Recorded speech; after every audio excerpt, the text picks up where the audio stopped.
বিজেপিকে আটকাতে হবে, তৃণমূলকে ভোট দাও। ভালো কথা দিলে। বিজেপির বাপের ক্ষমতা ছিল নি আব্দুল করিমের বাড়িতে জগন্নাথ মন্দিরের প্রসাদ পাঠানোর, দিচ্ছে তো সাইজ করে মমতা ব্যানার্জি। আপনাদের কেমন লাগছে? খাও। কেমন লাগছে?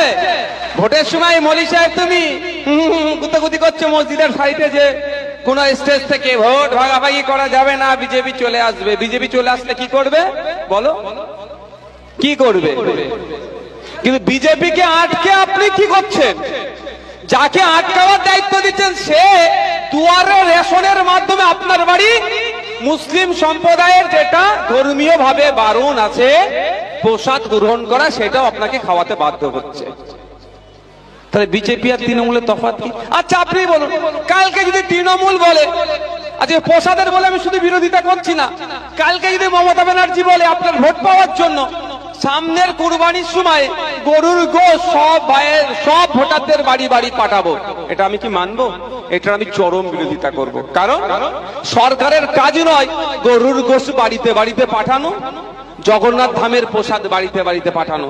সরকারের কাজ হওয়া দরকার ছিল ওয়ান ফ্যামিলি ওয়ান জব, প্রতিটা বাড়ি থেকে একটা করে সদস্যকে চাকরির ব্যবস্থা করা।